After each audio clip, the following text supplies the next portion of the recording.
Apakah kamu merasakannya? Raja Dewa Malam Abadi sudah memperhatikan di sini. Qin Yichen menggertakkan giginya sedikit. Matanya seperti sepasang api yang menyala-nyala.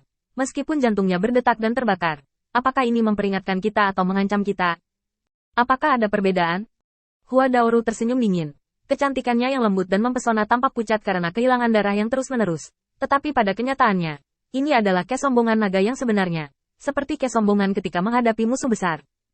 Mereka masih berjalan maju seperti yang Bai Guanxing katakan, tidak pernah melihat ke belakang. Di bawah bimbingan jari elf yang patah, dan di bawah pembakaran darah naga klan Huaxu, Qin Yichen tidak tahu berapa lama mereka melakukan perjalanan, dan akhirnya melangkah melalui jalan berliku galeri gantung. Fresko di koridor gantung juga merupakan harta karun. Pasti mengandung pesona dan kekuatan elf kuat di masa lalu. Qin Yichen sangat yakin. Tetapi sangat disayangkan bahwa para elf yang menari di mural menjadi mengerikan dan tampak seperti roh jahat setelah diserang oleh malam selama bertahun-tahun yang tak terhitung jumlahnya. Tidak mudah untuk menghilangkan mural itu, setidaknya untuk menghapus kabut malam yang luas yang telah merusaknya. Qin Yichen ingin melakukan ini. Tetapi jari yang patah di tangannya tidak menunjuk ke mural itu, tetapi terus maju, seolah-olah menyuruh mereka untuk tidak tinggal. Lebih dalam di malam hari, ada hal-hal yang lebih penting menunggu mereka untuk mengambil kembali. Lanjutkan. Qin Yichen tampak dingin dan tegas. Menatap malam dengan dingin. Tetapi yang mengejutkan mereka, setelah berjalan beberapa saat, mereka tiba-tiba melihat sedikit cahaya di depan mereka.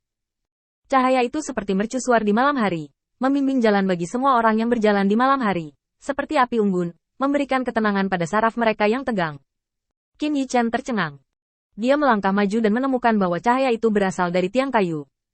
Tidak, itu bukan tiang kayu, tetapi totem. Totem tersebut terbuat dari kayu keramat. Dan terlihat ada ukiran elf yang menari di atasnya, dan bahkan bayangan rusa 9 warna. Qin Yichen tahu bahwa totem seperti formasi untuk para elf, dengan kekuatan besar, tidak hanya memiliki kekuatan, tetapi juga rezeki para elf terhadap alam, dan pengorbanan pesona. Bayi yang baik. Mata leluhur darah bayi menyala, tetapi sangat disayangkan bahwa tiang kayu ini telah berdiri dalam kegelapan begitu lama, sangat jelas, tetapi sekarang menjadi kabur. Bahkan pola seperti bunga pada rusa 9 warna tidak diketahui dan hanya bisa memancarkan cahaya redup. Tapi Qin Yichen tahu bahwa dia tidak bisa membusuk di malam hari selama bertahun-tahun, dan bisa menggunakan kekuatan terakhirnya untuk memandu cahaya bagi mereka. Totem ini sepertinya mewarisi kehendak para elf. Itu belum dihancurkan oleh Dao Raja Dewa Malam Abadi. Jika tidak maka tidak akan begitu rusak, tetapi telah melawan. Karena perlawananlah itu akan menjadi abis. Qin Yichen kagum dengan totem ini. Tetapi leluhur bayi darah tidak bisa tidak memutuskan untuk segera menarik tiang kayu. Namun, leluhur bayi berdarah belum dimulai.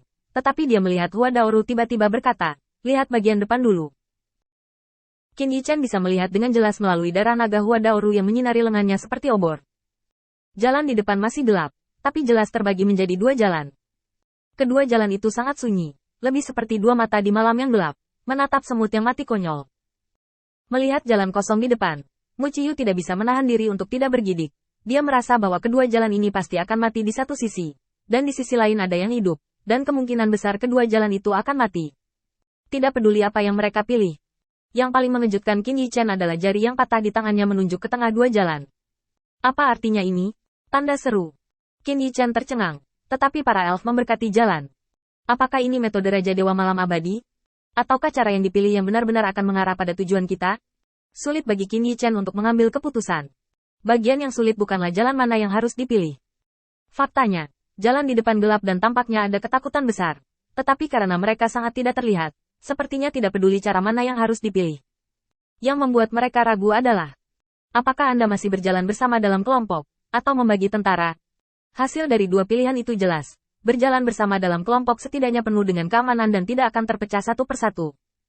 Tetapi jika jalan yang mereka pilih sebenarnya adalah jebakan Raja Dewa Malam Abadi, pilih dengan cepat.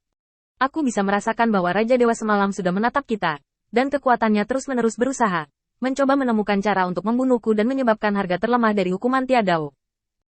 Hua Daoru mendesaknya dengan suara dingin, dan melihat bahwa area yang diterangi oleh darah naganya semakin mengecil, seperti obor, dan angin badai di malam yang gelap bergoyang. Raja Dewa telah membuatnya berwarna-warni. Punggung giok yang dibungkus dengan rok gaun neon memiliki serangkaian sisik terbalik. Darah Hua Daoru masih bisa mengalir untuk waktu yang lama. Tetapi yang dia khawatirkan adalah, Raja Dewa Malam Abadi menatapku, dan hal yang sama menatap Tuan Bai.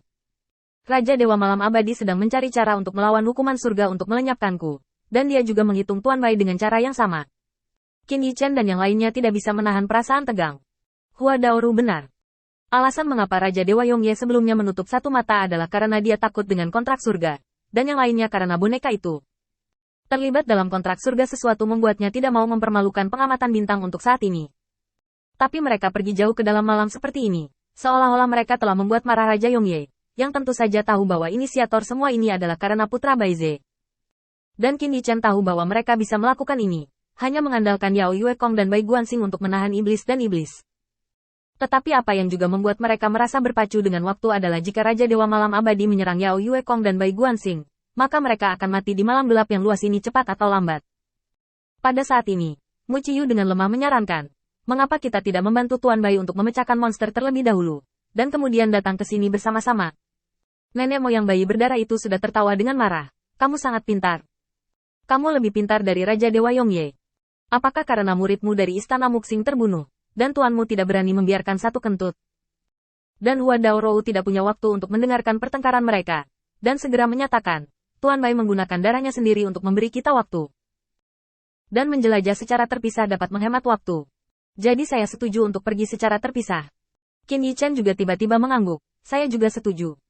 Leluhur bayi darah benar-benar menyembelih pisau dan mengambil gigi. Dia bahkan tidak mengatakan bahwa bahkan pada saat ini, dia menunjukkan ketenangan dan kecanggihan pria kuat yang telah terkenal sejak lama, dan bahkan menamparkan Kong Wu.